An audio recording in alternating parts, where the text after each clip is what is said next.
오늘 우리에게 주시는 하나님 말씀은 마태복음 1장 24절로 25절입니다. 요셉이 잠에서 깨어 일어나 주의 사자의 분부대로 행하여 그의 아내를 데려왔으나 아들을 낳기까지 동침하지 아니하더니 나음에 이름을 예수라 하니라. 아멘. 제가 목회하면서 어린 아이들도 섬겨보고 또 청년들도 섬겨보고 또 나이 드신 분들도 섬겨봤는데 저희 목회의 가장 주안점은 하나님을 만나게 하는 거거든요. 근데 참 이상한 점을 발견했습니다. 어린 아이든 청년이든 어른이든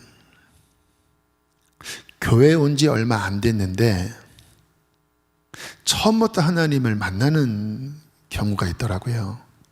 성령을 받고 방언을 받고 뜨거운 신앙생활을 하는 그러한 사람들이 있는 반면 또 교회를 오래 다녔지만 심지어는 모태신앙이지만 뭔가 영적인 변화가 안 일어나는 분들이 계신 거예요.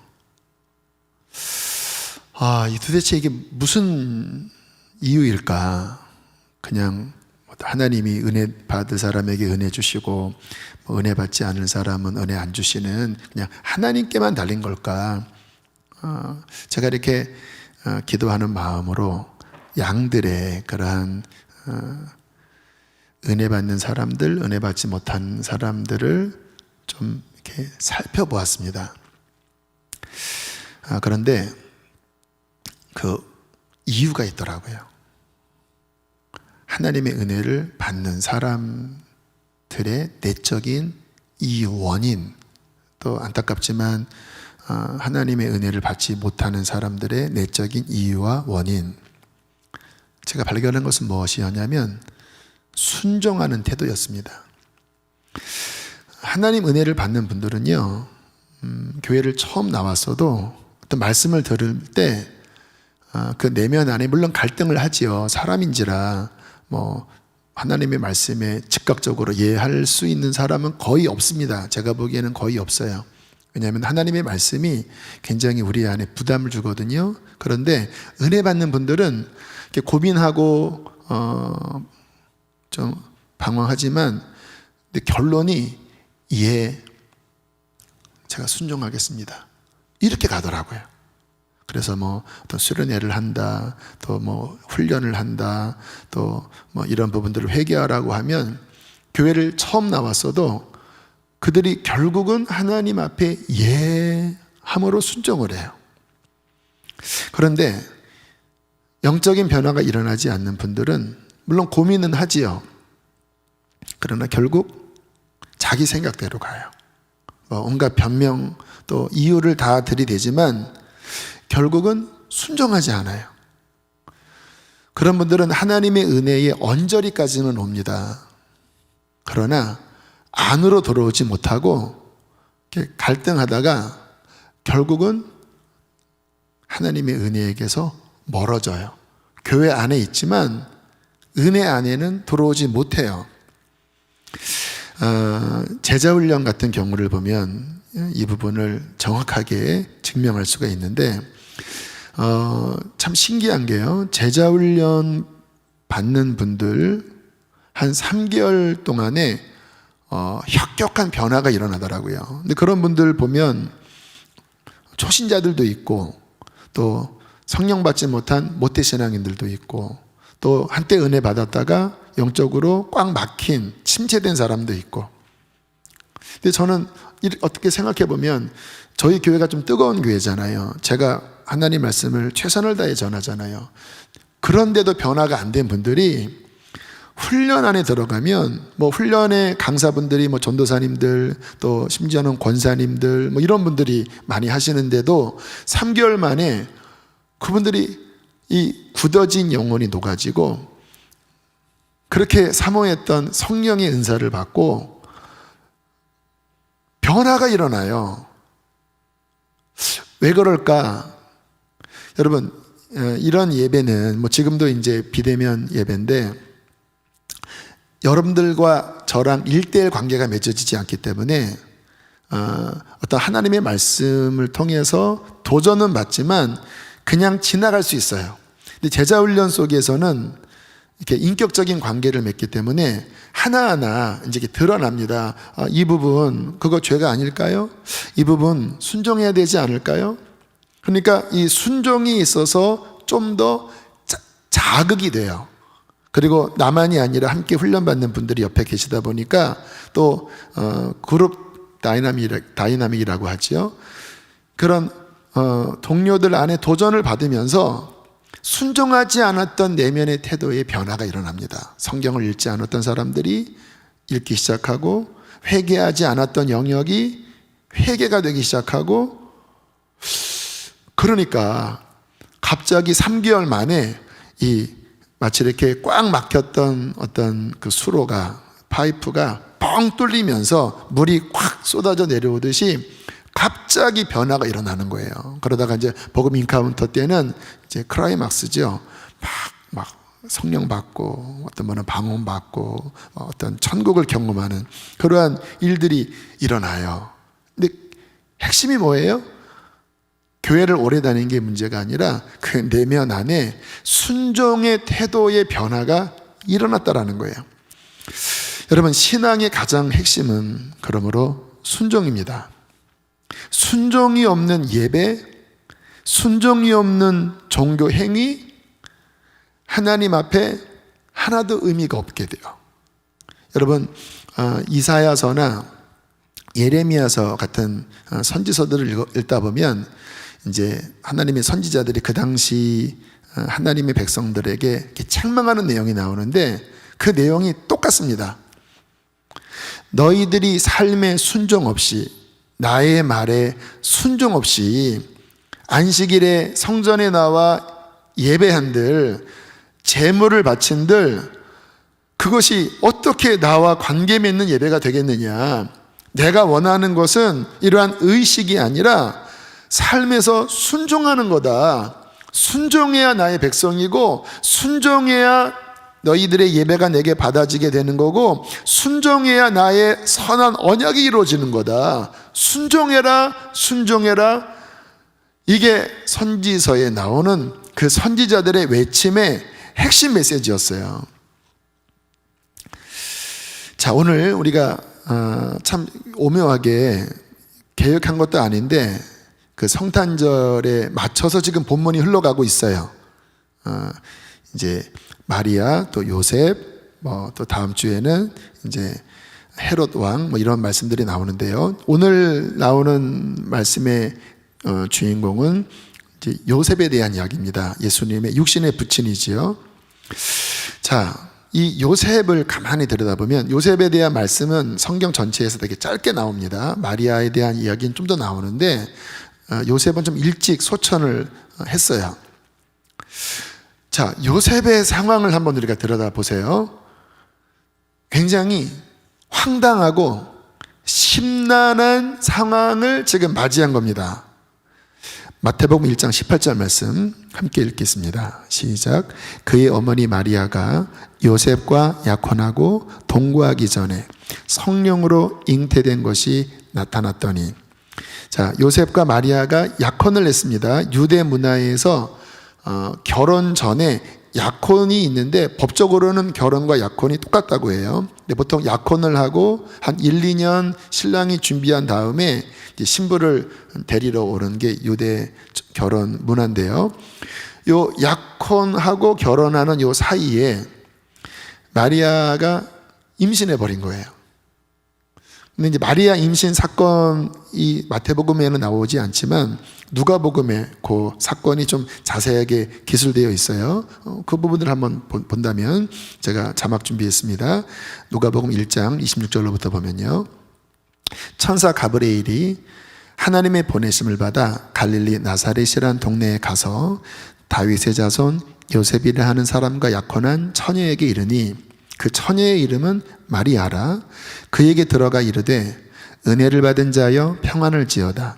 주께서 너와 함께 하시도다 하니, 처녀가 그 말을 듣고 놀라 이런 인사가 어찌함인가 생각하매 천사가 이르되 마리아여 무서워하지 말라. 내가 하나님께 은혜를 입었느니라. 보라, 내가 잉태하여 아들을 낳으리니 그 이름을 예수라 하라. 황당한 상황이지요. 갑자기 천사가 너 임신했어 그러는 거예요. 자, 34절. 마리아가 천사에게 말하되 나는 남자를 알지 못하니 어찌 일이 있으리이까. 천사가 대답하여 이르되 성령이 내게 임하시고 지극히 높으신 이의 능력이 너를 덮으시리니 이러므로 나실 바 거룩한 이는 하나님의 아들이라 일컬어지리라. 대저 하나님의 모든 말씀은 능하지 못하심이 없느니라. 하나님의 능력이 너를 덮고 성령이 역사하여 하나님의 아들이 네 뱃속에 들어가게 될 것이다. 인간적으로는 불가능하지만 천지를 창조하신 하나님의 말씀은 능치 못할 일이 없단다. 자, 이 말을 듣고 마리아가 했던 반응을 한번 보세요. 여러분 같으면 어떻게 했었을 것 같아요? 사탄아 물러가라 그렇지 않았겠습니까? 자, 38절 함께 했습니다. 시작. 마리아가 이르되 주의 여종이오니 말씀대로 내게 이루어지리이다 하매 천사가 떠나가니라. 여러분, 이 대답은 생명을 건 대답입니다. 그 당시 문화에 이미 율법에 나와 있지요. 돌에 맞아 죽을 상황이에요. 약혼했잖아요. 법적 결혼 관계입니다. 그런데 임신한 사실이 드러났을 때 요셉이 걸면 죽어야 되는 상황이에요. 근데 마리아가 뭐라고 고백합니까? 주의 여종이오니 그것이 하나님의 뜻이라면 아멘. 그것이 내 삶에 이루어지리이다. 저의 생명을 드립니다. 이렇게 순종을 해요. 그러니까 천사가 됐다 하고는 떠나가요. 자, 그리고 이제 한 6개월, 7개월 정도 지난 시점이었을 것 같아요. 왜냐하면 임신하고 이제 배가 이렇게 나오는 시기가 한 6개월, 7개월 되면 이제 눈이 띄잖아요. 같은 말이었던 것 같아요. 마리아의 배가 점점 불러옵니다. 사람들이 수근수근 했겠죠. 누구 아이야? 속도 위반한 거 아니야? 요셉에게까지 이제 이 소식이 들려왔어요. 마태복음 1장 19절에 보면 요셉의 인품이 나오는데요. 함께 읽겠습니다. 그의 남편 요셉은 의로운 사람이라 그를 드러내지 아니하고 가만히 끊고자 하여. 이 상황을 알게 되었을 때 요셉이 마음에 정리를 했습니다. 딴 남자가 생겼구나. 그러면 조용히 보내야 되겠다. 이것을 고발하고 하면 이게 정말 마리아의 생명이 위태로운 상황이 될 수 있잖아요. 그냥 조용히 정리하고자 했어요. 근데 그때 꿈에 천사가 요셉에게 나타난 거예요. 아들을 낳으리니 이름을 예수라 하라. 이는 자기 백성을 죄에서 건지실 이인데 그게 메시아다. 지난주 말씀, 보라 처녀가 잉태하여 아들을 낳으리니 이름을 임마누엘이라 하라. 이는 하나님이 우리와 함께 계시다 함이라. 이런 천사의 꿈의 방문을 받은 거예요. 하나님이 하신 일이니까, 성령이 잉태하게 하신 거니까 마리아를 버리지 말아라. 자, 이 상황 여러분이 요셉의 입장이었다고 생각해 보세요. 그런 꿈을 꾼 거예요. 마리아는 점점 배가 불러오고 있어요. 만약에 요셉이 이건 말도 안 돼, 개꿈이야, 어떻게 그런 일이 있을 수 있어, 이 배신자, 이렇게도 충분히 생각할 수 있잖아요. 자, 그런데 요셉의 모습을 보세요. 오늘 본문을 다시 돌아가겠습니다. 24절 25절 함께 있습니다.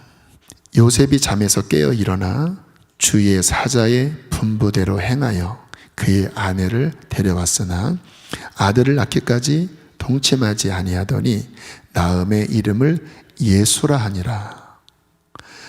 주의 사자의 분부대로 행하여 미리 아내를 데려옵니다. 원래는 좀 더 지나서 데려와야 되는데 이 상황을 커버하기 위해서 그냥 곧장 그냥 결혼을 해버린 거예요.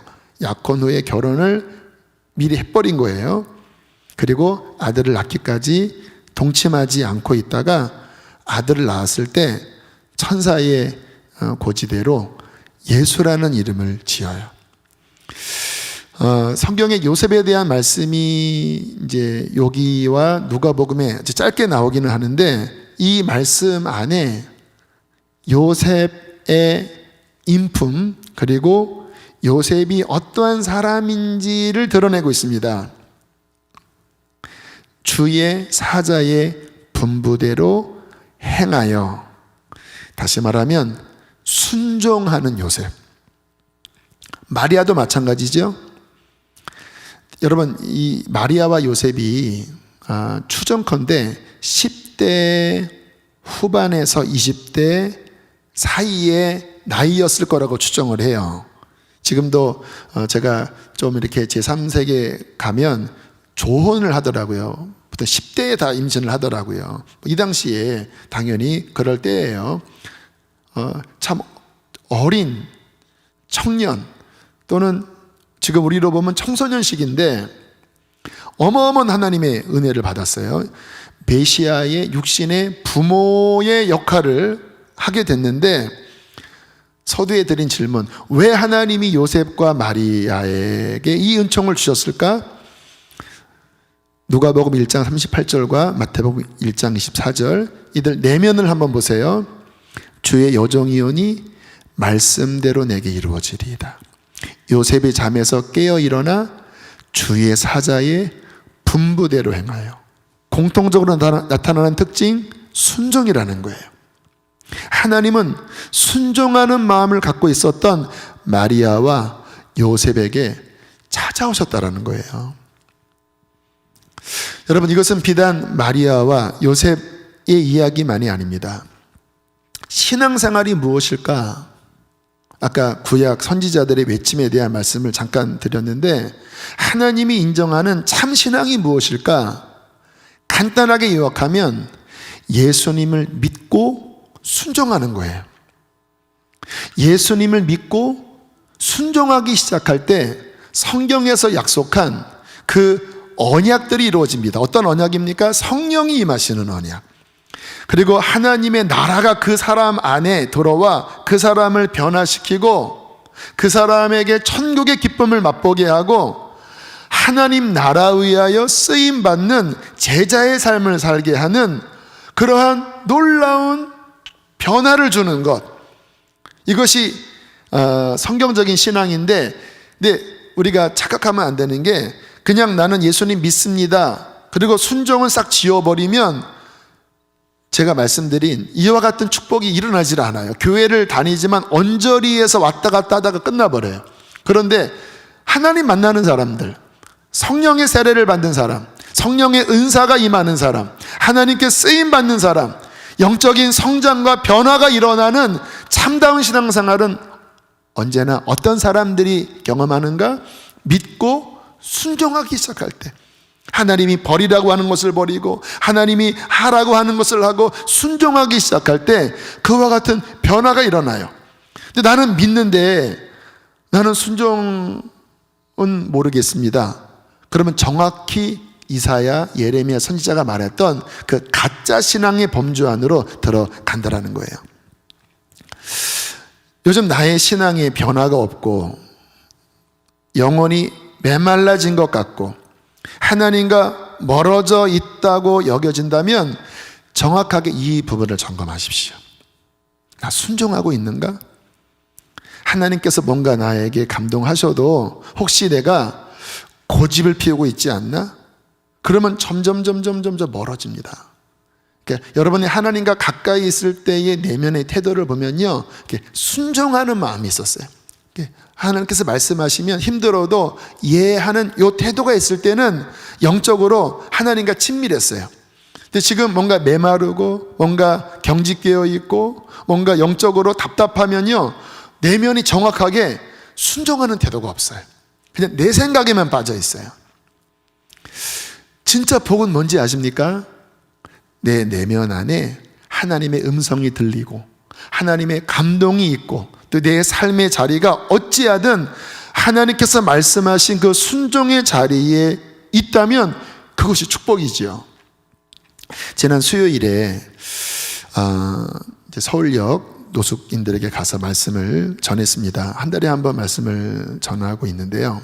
참 그 공동체는 귀한 게 밥만 드리지 않고 1시간 예배를 드려요. 그리고 그 노숙인들은 그 예배를 사모해서 옷도 좀 깨끗하게 입으려고 노력하시고, 또 미리 줄을 길게 바깥에 서면 동네 주민들이 민원을 넣어서 그 주차장 안에 들어와 이 추운데 미리 대기하고 있습니다. 한 1시간 대기하고 있어요.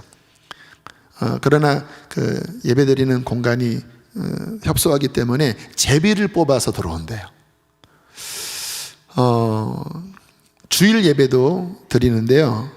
사모님이 그러시더라고요. 노숙인들이 11조를 드린대요. 어느 때는 2,000원, 1,000원, 5,000원 감사 헌금도 드린대요. 그러면 그분들의 헌금이 너무나 감동스럽고, 이분들의 이 5,000원은 일반인들의 50만 원보다 더 큰 돈이다, 이런 고백을 하시더라고요. 어쨌든 이제 가서 이제 우리 전도사님이 기타를 치면서 찬양을 하시고, 또 젊은이교회 전도사님이 또 반주를 하시고, 한 30분 정도 찬양을 하는데 은혜가 되더라고요. 하늘의 문이 열리는 것 같았습니다. 감동이 일어나고 이렇게 기쁨도 있고, 막 저는 이제 그런 어떤 성령님의 감동이 되게 민감한 사람인데 너무 좋았습니다. 그래서 막 큰 소리로 아멘 아멘도 하고 마스크를 쓴 상태에서 이렇게 예배를 드리는데, 제 안에 성령님의 감동이 이렇게 일어나는 거예요. 이제 보통 그 식사 전에 1시간 예배를 드리는데, 이제 그날 제가 전할 말씀의 내용 가운데 예배자에 대한 말씀을 전하면서 진정한 예배를 드리면 성령을 받습니다 라는 그 내용이 들어 있었거든요. 근데 그게 이렇게 연결이 되면서 이분들과 함께 이 정도의 예배가 아니라 이제 우리 식으로 하면 부흥회를 하면 좋겠다. 그래서 오전 한 9시에 함께 모여서 은박지를 깔든 의자에 앉든 한 2-3시간, 한 3시간, 4시간에 부흥 집회를 하면 좋겠다. 그래서 이분들이 진짜 주님 만나고, 그리고 성령 세례 받고 방언도 받고 그와 같은 역사를 경험한다면 얼마나 좋을까. 그리고 또 생각이 확장되더라고요. 그분들이 그렇게 성령 받은 다음에 지금도 그 서울역 어느 지하 그런 곳에 그냥 간단하게 이렇게 바람만 막은 그곳에서 이분들이 추위에 떨면서 이렇게 지내셔요. 근데 그들 가운데 예배하러 오는 사람들은 소수거든요. 근데 이분들이 그 곳에 어차피 사셨으니까 그곳에 가서 성령 받았으니까 주님의 증인이 되는 거잖아요. 막 복음을 전하고 함께 막 기도하자고 하고, 이게 부흥인데, 이와 같은 부흥이 일어난다면 와, 너무 아름답겠다. 그 부흥이라는 책에 보면 그 1903년 아주사, 미국 아주사 거리에 부흥이 일어났을 때 그 당시에 흑인들, 좀 불황아들, 그러한 부류의 사람들에게 성령의 부흥이 있었다고 하는 그 기독교 역사, 부흥의 역사가 있거든요. 그래, 이 서울역 노숙인들, 이 예배자들 안에 성령의 역사가 임한다면 참 너무나 아름다운 일이 되겠다. 저 혼자 지금 마음 안에서 예배하면서 그와 같은 감동이 일어나는 거예요. 제 설교 시간이 돼요. 제가 말씀을 전하다가 그것을 제가 선포해 버렸습니다. 제가 앞에서 예배하는데 그와 같은 감동이 일어납니다. 우리 부흥했으면 좋겠습니다. 여러분, 성령 받아야 합니다. 여러분, 진짜 주님 만나야 합니다. 예배 끝나고 예배가 아무튼 되게 충만한 예배였는데, 유정호 사모님과 함께 식사를 하는데 저한테 그런 이야기를 하시더라고요. 목사님, 제가 목사님 말씀 듣고 회개했습니다. 제가 10여 년 동안 이 노숙인 사역을 하면서 본인이 다른 데 가서 그러한 집회는 했지만 왜 이 노숙인들의 성령 받고 방언 받고 하는 왜 이와 같은 생각은 한 번도 못 했는지 하나님 앞에 회개했습니다. 목사님, 정말 그거 꼭 해요. 정말 좋겠어요. 마음이 기뻤어요. 여러분, 제가 지금 무슨 말씀 드리는 건지 아세요? 진짜 복이 무엇인지, 신앙생활의 핵심이 무엇인지, 하나님의 우리 안에 뭔가 움직이시는 거예요. 근데 하나님의 움직이심이 어떤 경우에는 우리의 이성과 우리의 경험에 좀 안 맞는 경우가 있어요. 뭐 지금 아직 코로나도 뭐 지금 또 다시 팬데믹, 더 큰 팬데믹으로 가는데 역으로 지금 무슨 집회 생각을 하는 거고, 더군다나 노숙인들 집회, 잘 생각을 하기 쉽지 않은 내용들인데 하나님이 뭔가 감동을 주신다고 여길 때 저는요, 주님께서 그런 감동을 주시면 저는 꽤 적극적으로 반응을 보이는 편입니다. 왜냐하면 아까 소개드린 말씀처럼 언제나 그때 하나님을 경험하거든요. 여러분, 지난 5월 기억나십니까? 준비하라 집회. 그때도 코로나가 막 퍼져나가던 시절이었어요. 이태원발 여기 6단지, 센트레벨 6단지 확진자도 나오고, 주님께서 12번의 집회를 하라고 하셨을 때 부담이 되더라고요. 근데 하나님께서 주신 마음이면 환경이 안 받쳐줘도 환경보다 크신 하나님의 말씀하신 거니까 그거 해야 은혜 받거든요. 그래서 급하게 막 강사도 알아보고 찬양팀도 세우고, 그런데요, 그 기간 아십니까? 정말 역주행을 했잖아요. 3시간 막 4시간 집회를 하고, 마지막 금요일, 그때가 5월 27일인가요? 마지막 금요일은요, 정말 그날이 오순절이었습니다. 그날이 유대력 오순절이었어요. 하늘의 문이 열려, 이 예배당이 막 출렁출렁, 1층 글로리얼 영상 예배 드리는 분들도 막 춤을 추고 출렁출렁 했어요. 지금도 저에게 메일이 옵니다. 금요일인가 토요일에 메일이 왔어요. 준비하라 집회 보고 은혜 받았다고. 외국에 계신 교포께서 메일을 보낼 정도로. 언제나 하나님께서 뭔가를 감동하실 때, 그것이 어떤 우리의 생각에 맞지 않더라도 아멘하고 순종할 때 은혜의 더 깊은 곳으로 나아갈, 요셉이 마리아가 정말 인생을 걸어야 되는 어떠한 메시지가 온 거잖아요. 무슨 임신이에요? 무슨 메시아예요? 이게 도대체 나사렛이라고 하는 동네는 인구 한 300명 정도 모이는 아주 깡시거리거든요. 거기에 무슨 선한 것이 나겠습니까? 그 사람들이 무슨 나사렛에서 선한 것이 나겠냐.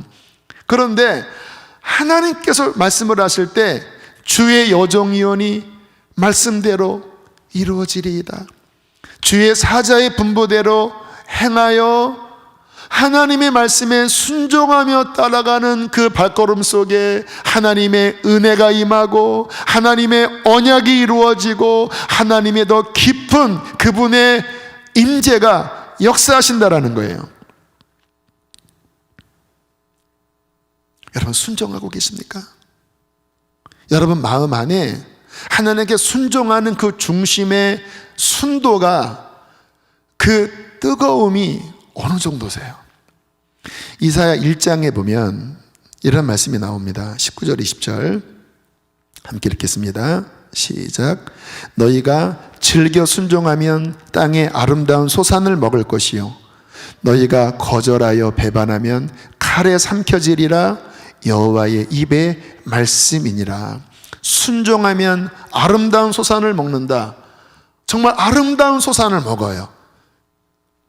제가 하나님의 음성을 듣고 주의 종이 되기로 서원을 하고, 그리고 그로부터 36년 지나오면서 정말 이 말씀 그대로였습니다. 주께서 말씀하실 때 좀 고민스럽지만 순종했을 때 반드시 하나님은 아름다운 소산을 먹게 하시더라고요. 영혼의 평안함, 하나님의 더 깊은 임재, 하나님의 은혜를 더 깊이 경험함.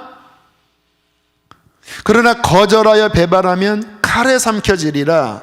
그 불순종한 열매를 먹는다라는 거죠. 저의 삶에도 왜 그런 적이 없었겠습니까? 하나님께서 뭔가 감동 주실 때 제가 마음을 닫고 고집을 피우고 내 길로 갔을 때 이까지벌을 하는데 정말 쓴 열매를 먹더라고요. 고통을 겪더라고요. 그런 여러 경험 속에서 저도 깨달은 게 순종이 복이구나. 하나님 앞에 우리가 뭘 잘났다고 이것은 아니고 이것은 기고 요셉이 어떻게 처녀가 어떻게 잉태합니까? 무슨 무슨 메시아가 무슨 말이 됩니까? 그렇게 알량한 자신의 그 머리로 판단하고 재고 하나님과 악유 언쟁하고 그러면 요셉이 안 돼요. 마리아가 안 돼요. 하나님께서 말씀하실 때 주님의 뜻이면 주님 걸어갑니다. 그때 비로소 하나님의 언약과 하나님의 은혜가 이루어질 수 있다는 거예요. 에베소서 4장 18절에 이러한 말씀이 나와요. 함께 읽겠습니다. 시작.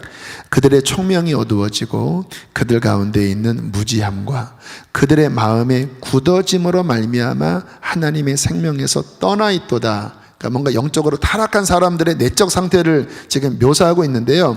총명이 어두워졌다가 하는 말은 뭐냐면 이 하나님의 지혜로부터 떠나 있다라는 이야기고, 무지하다, 하나님의 뜻을 깨달을 수 없는데 그들의 내적 상태가 어때요?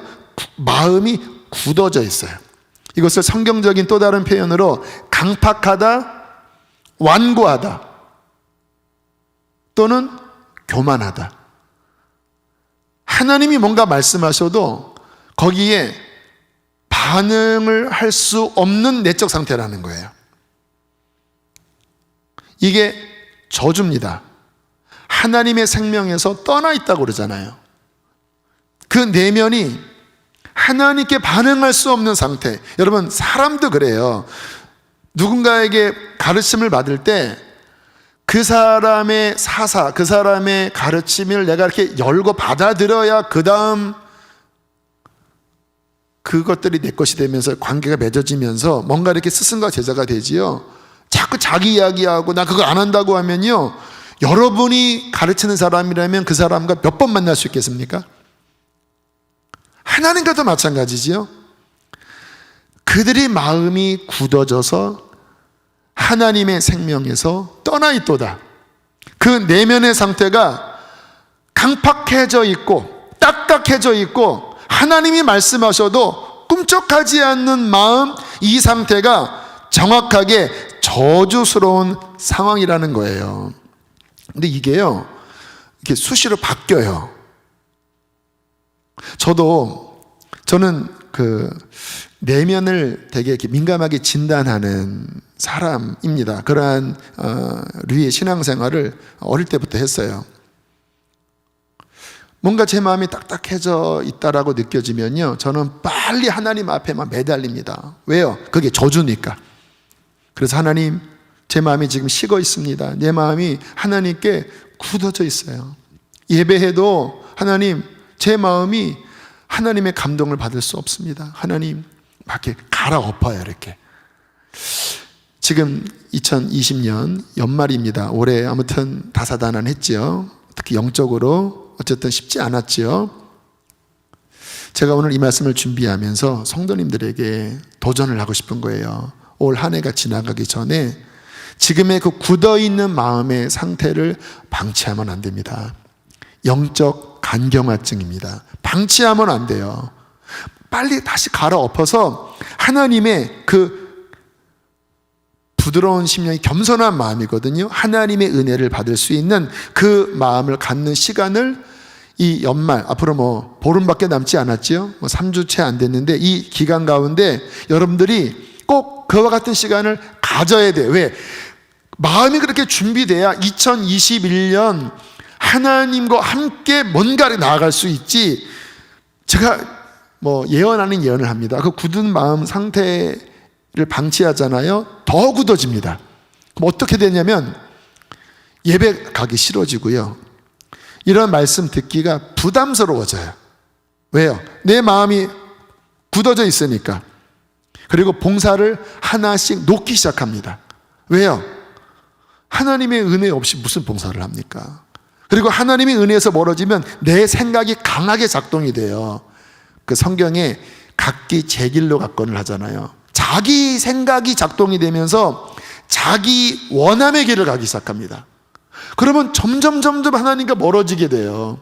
그래서 올해가 가기 전에 2021년을 하나님과 함께 동행하려면 순종해야 되는데, 순종할 수 있는 내 마음의 중심 상태를 빨리 점검하고 빨리 갈아엎고, 그리고 하나님께서 원하시는 그 걸음으로 다시 내 발걸음을 내디딜 때 하나님의 은혜가 당신 안에 회복될 것입니다. 순종해야 될 몇 가지 영역을 마지막으로 살펴보면요, 어쨌든 저는 내년 우리 한국 경제가 많이 어려워질 것이라고 그렇게 예측하고 있습니다. 영적으로 준비하셔야 돼요. 여러분, 제가 알고 있는 그 재정의 영역에서 하나님과의 관계를 맺는 가장 기본이 11조입니다. 제가 20대 때부터 11조에 대해서는 눈꼽만치 타협하지 않았어요. 제 사례가 20만 원이든 40만 원이든 70만 원이든 그것은 타협할 수 있는 영역이 아니에요. 왜? 주님의 것이고, 또 그 부분이 분명해야 제 삶에 재정이 필요한 영역이 있을 때 하나님께로부터 공급받을 수 있는 어떠한 언약에 순종이 되는 거거든요. 그뿐만 아니라 하나님 앞에 드리는 감사의 마음의 예물, 그리고 더 나아가서 이웃을 위해서 제가 재정을 띄워놨다고 그랬잖아요.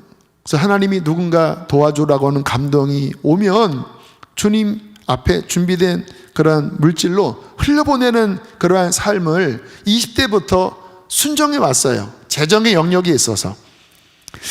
잠언 19장 17절에 이런 말씀이 나옵니다. 함께 읽겠습니다. 시작. 가난한 자를 불쌍히 여기는 것은 여호와께 구워드리는 것이니 그의 선행을 그에게 갚아주시리라. 20대 때부터 걸어온 길인데 저는 재산은 없어요. 그러나 두 가지, 메마르지 않아요. 하나님이 정말 필요한 것은 어떠한 손길을 통해서라도 채워주시고, 또 하나는 제 삶에 어떤 재정적인 필요가 있을 때 제 안에 담대한 믿음이 있습니다. 왜요? 이 영역에 하나님과 나 사이에 순종한 부분이 있거든요. 그래서 담대해요. 제가 우리 교회 목회할 때 20년 전에 이제 개척을 먼저 했었던 2001년도에 교인 한 명 모시고, 그때도요 10%는 선교 규집으로 나눴습니다. 개척교회 교인이 10명도 안 되는데 선교비로 후원을 받으면서도 후원을 했어요. 그리고 한 1년 반 정도 지났을 땐 더 이상 후원을 받지 않았던 것으로 기억되는데, 2년 지나고 결산이 20년 전 개척교회 결산이 7천만 원이었어요. 지방 목사님들이 다 놀라셨어요. 왜 그러는지 아세요? 저 개인적인 신앙이든 또 제가 목회하는 이 원리를 아니까, 어떻게 순종하면 하나님이 어떻게 공급할지를 아니까. 9년 전에 우리 수지선한 목적교회 개척했을 때 8월에 개척하고요, 그해 12월 당회 때 선한 목적교회로부터 재정 독립을 했습니다. 더 이상 후원받지 않았어요. 왜요? 금방 서더라고요. 그리고 지금 9년 지나면서 올해 코로나 상황에서도 하나님은 넘치게 채워주세요. 그 이면에는 흘려보낼 때는 흘려보내는 거예요. 지난주 말씀드렸나요? 7억 흘려보냈다고? 여러분, 하나님 안에서 특히 이런 지금 세계 경제 보통 10년 주기로 금융위기나 경제위기가 온다고 많이들 예측하잖아요. 지금은 코로나 때문에 더 깊게 올 수 있는 상황인데, 이 부분에 순종의 영역 순종하셔야 돼요. 그런 거 없이 그냥 순종은 안 됐는데 도와주세요, 그건 언약 관계가 아니에요. 주께서 말씀하신 부분 힘들더라도 믿음에 순종하고, 그 순종 속에 어려움 가운데 주 앞에 나아가면 쌍방간의 이 언약 관계 속에서 풀어진다라는 거예요. 자, 두 번째, 성경 읽는 부분에 대한 말씀을 나눕니다. 저희 교회에서 성경 통독 강조하잖아요. 그것은 여러분들 성경 지식 늘리라고 하는 말씀 절대 아닙니다. 저 같은 경우는요, 성경을 읽을 때 어떻게 읽냐면 하나님의 뜻을 계속 배우기 위해서 읽어요. 성경을 읽으면서 매일 점검합니다. 아, 이 부분 그래 말씀에서 위배된 거야. 아, 이 부분 고쳐야 돼. 뭐 수십 년 동안 계속 해도요, 계속 이 인간의 본성이 얼마나 참 사악한지요, 금방 찌그러지고요, 금방 치우쳐요. 그 말이 뭐냐면 하나님 말씀에서 금방 멀어져요. 그럼 다시 말씀 보면서 그래 이 부분 그래 요만큼 잘못된 거야, 요 태도가 잘못된 거야, 이 부분은 문제가 있어. 그런 식으로 매일 성경을 읽다 보면 하나님의 뜻이 무엇인지를 배우게 되고, 또 뭐 인간인자라 어떻게 100% 하나님 말씀을 순종하겠습니까? 도와달라는 거야. 주님 도와주세요. 왜? 그게 복이니까. 시편 1편 1절로 3절 함께 읽겠습니다. 복 있는 사람은 여호와의 율법을 즐거워하여 그 율법을 주야로 묵상하는 자로다. 그는 시냇가에 심은 나무가 철을 따라 열매를 맺으며 그 잎사귀가 마르지 아니함 같으니 그가 하는 모든 일이 다 형통하리로다. 다 형통하리로다. 잎사귀가 마르지 아니함 같도다. 철을 따라 열매를 맺는다. 뭐가 조건이에요? 하나님 말씀 안에 거할 때. 여러분들이 이게 진짜 지혜입니다. 정말 좋아요. 충만한 말씀 안에서 내 삶을 비추고, 그리고 그 말씀의 길로 순종하려고 성령님을 의지하면서 한번 그렇게 1년을 살아보세요. 마음이 바뀝니다. 여러분, 사람이 행복하고 불행한 것은 마음에 달려 있어요. 아무리 잘 먹고 잘 살아도 마음이 메말르면 죽고 싶은 거고, 아무리 환경이 어려워도 이 마음이 풍성하면 그는 행복한 사람이거든요. 그 잎사귀가 마르지 아니함 같으니 그 뿌리가 시냇가에 심은 나무 같다고 하는 말은 뭐냐면, 이 눈에 보이는 육신의 세계와 상관없이 하나님 말씀 안에 그와 같은 태도로 거하면요, 이 마음이 하나님의 생명수 강가에 뿌리가 연결이 됩니다.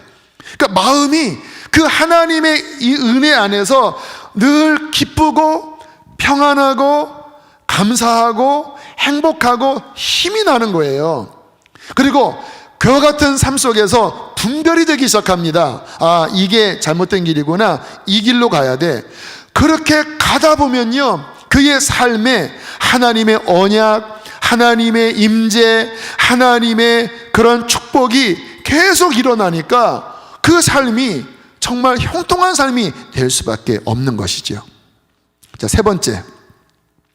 자, 그렇게 여러분들이 회개하고 또 말씀 읽고 또 하나님 앞에 나아가는 삶을 살면 어떤 일이 벌어지냐면요, 좀 더 개인적이고 구체적으로, 특별히 이런 어떤 말씀 들을 때, 그리고 어떤 기도의 깊은 곳에 들어갈 때 어떤 감동을 주십니다. 제가 지난주 수요일에 이들과 함께 푸웅 집회를 하면 좋겠다, 준비하라 집회 하면 좋겠다, 또 뭐 하면, 이런 어떤 감동의 자극이 일어나요. 자, 그게 축복이에요. 왜 그러냐면 하나님께서는 우리의 삶을 이렇게 보셔요. 그리고 그분은 우리를 사랑하시기 때문에 우리에게 복을 주기를 원하시거든요. 그런데 언제나 그 복은 순종할 때 앞으로 나가는 거기 때문에, 그러나 각 사람의 신앙의 수준, 또 그 사람의 환경은 다 다르기 때문에 하나님은 너무 이렇게 과한 것을 요구하지는 않은 경우가 많아요. 감당할 만한 것을 주십니다. 그때 이렇게 감동하시는 거예요. 말씀을 들을 때 이거를 좀 해볼까? 뭐 요즘 뭐 교회에서 교사에 대한 이야기 나오잖아요. 교사를 해야 되나? 또 어떤 이런 봉사를 해야 되나? 또 내가 뭔가 이러한 부분 하나님 앞에 결단하고 헌신해야 되나? 그런 어떤 감동이 와요. 근데 보통 이런 감동은 귀로 들리는 음성이 아니라 그 마음 속에 어떤 소원하는 마음이나 아니면 세미한 음성으로 들립니다. 근데 저 같은 경우는 여기 되게 민감하게 반응을 해요. 딱 그때 주님이 지금 뭔가 감동하시나? 그리고는 거기에 이렇게 제 몸을 움직여서 여쭙기 시작합니다. 하나님, 주께서 하신 말씀 맞습니까? 인간의 생각도 있으니까요. 주님께 기도하다 보면 주님이 주신 음성이면 그게 더 열려요. 그리고 더 분명해져요. 근데 어떤 때는 순종하는 게 부담스럽습니다. 왜냐하면 주님의 어떠한 말씀은 나의 본성에 거슬리는 부분이 많거든요. 그래서 이 경우에 주님의 감동보다 내 본성이 더 강하면 강팍한 사람이에요. 그게 교만한 사람이에요. 왜? 하나님이 말씀하셔도 내가 싫으면 싫은 거니까 그것처럼 교만한 게 어디 있습니까? 근데 우리의 본성 안에 다 그런 마음이 있어요. 영적으로 하나님께 멀어지면 그게 더 딱딱해지고 더 자아가 강해지고요. 하나님의 은혜 안에 있으면 이게 더 낮아지고 녹여져요. 이게 그때그때 다르는데, 그래서 깨트리라고 말씀드리는 게 그건데, 저도 이게 좀 부담스럽고 싫은 마음이 있거든요.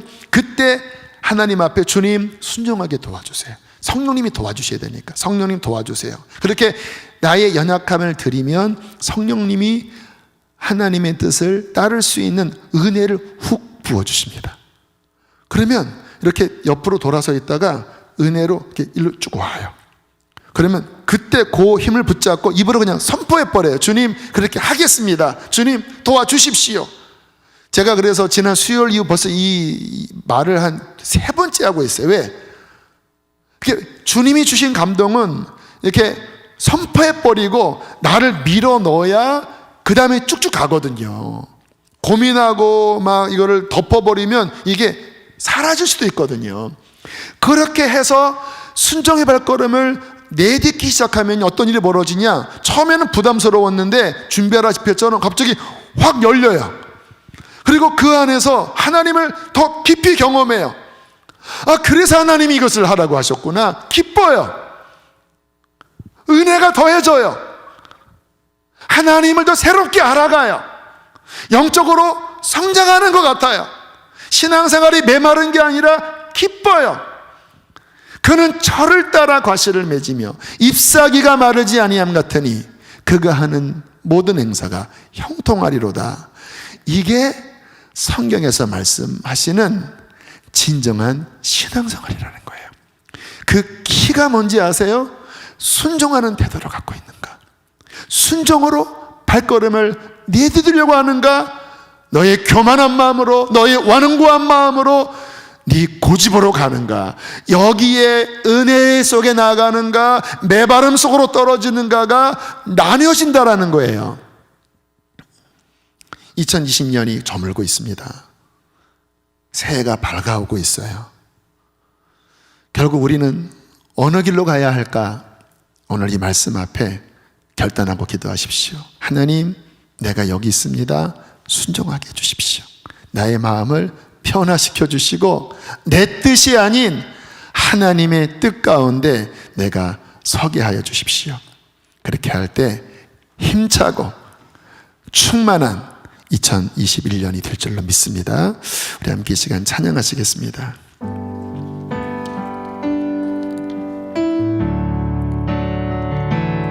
너 어디 가든지 순종하라.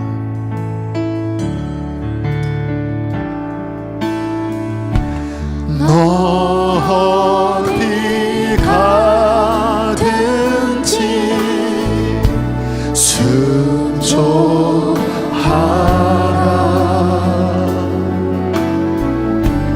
너 어디 있든지 충성하라.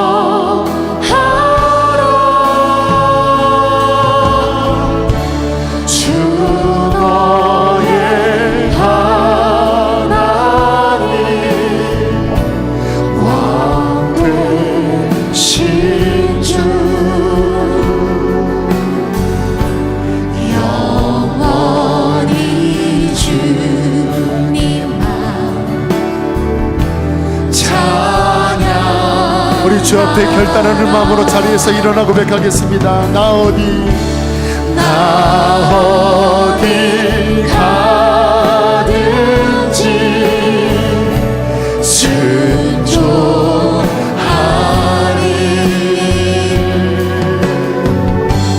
나 어디든 충성하리. 충성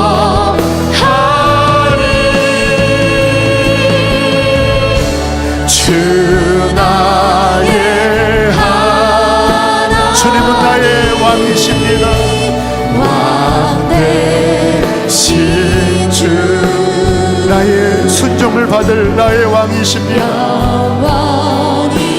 주님 찬양하리. 자, 우리 한 번 더 주 앞에 나의 손을 높이 들어 그분께 고백합시다. 나 어디 가든지, 나 어디 가든지 순종하리. 아버지 주님, 나 어디 내가 누구를 보내며 누가 나를 위하여 갈고 준성하리. 주 나의 하나님 왕대. 주님 나의 왕이시니 내가 영원히 따를 나의 왕이십니다. 영원히 주님 찬양하리. 자, 우리 시간 주여 크게 한번 부르고 주여 내 평생에 순종하게 해달라고 기도하시겠습니다. 주여 나의 왕 나의 주 영원히 순종을 받으신 나의 하나님께 나의 삶을 드립니다. 하나님, 나의 완악하고 나의 강박한 마음을 내려놓습니다. 나의 굳은 마음을 녹여주시옵소서. 주님 회개합니다. 주님 회개합니다. 하나님의 뜻을 떠나 주님 나의 고집대로 걸어왔던 2020년의 나의 길들을 회개합니다. 그로 인하여 나의 영혼이 메말라지고 나의 영혼이 황폐해졌습니다. 주님 회개하오니 주님의 보혈로 씻어주십시오. 이 시간 우리 다시 한번 기도할 때 우리 회개하는 마음으로 좀 더 기도했으면 좋겠습니다. 지난 한 해 하나님, 나의 고집과 나의 원함으로 걸어왔던 그 불순종의 길 속에서 내 마음이 메말라지고 황폐해지고 지쳐버렸습니다. 하나님, 오늘 하나님의 말씀 앞에 내 마음을 들여다봅니다. 회개하오니 보혈로 씻어주시고 다시 순종할 수 있는 마음을 회복하여 주시옵소서. 다시 내 안에 성령의 강물이 흐르게 하여 주시고 하나님의 생명 가운데 깊이 들어가서 하나님을 따를 수 있도록 힘을 부어 주시옵소서. 우리 한 번 더 그렇게 회개하며 기도하시겠습니다. 주여 하나님 회개합니다. 하나님 눈물로 회개합니다. 우리의 고집스러운 마음 하나님 회개합니다. 보혈로 씻어주십시오. 보혈로 정결케 하여 주십시오. 하나님, 다시 우리의 삶이 우리의 발걸음이 하나님의 아버지 뜻 가운데로 순종의 길 가운데로 나가기 원합니다. 주여 우리를 용서하여 주십시오. 회개하라 회개하라 회개하라. 하나님 회개하오니 우리를 새롭게 하여 주십시오. 우리를 새롭게 하여 주십시오. 2020년을 주 앞에 올려드리세요. 2021년을 주 앞에 올려드리세요. 주님과 함께 나아가게 해달라고 간절하게 구하세요. 순종이 복이에요. 순종이 복이에요. 순종이 복이에요. 하나님, 주님과 함께 2021년을 나가게 하여 주십시오. 어떤 환경에서도 순종하게 하여 주세요. 순종하게 하여 주세요. 주님 축복합니다. 주님 축복합니다. 할렐루야 할렐루야. 주 나의 하나님 왕 되신 주, 주 나의 하나님 왕 되신 주, 영원히 주님만 찬양하리. 찬양. 우리 한 번 더 마지막 고백합니다. 주 나의 하나님 왕 되신 주, 주 나의 하나님 왕 되신 주, 영원히 주님께 순종하리. 영원히 주님만 순종하리.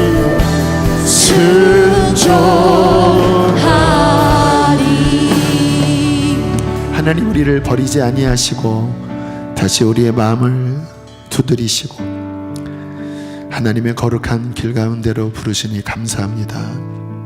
하나님, 지나온 우리의 삶에 불순종했던 우리의 길들을 회개하오니 보혈로 정결하게 씻어주십시오.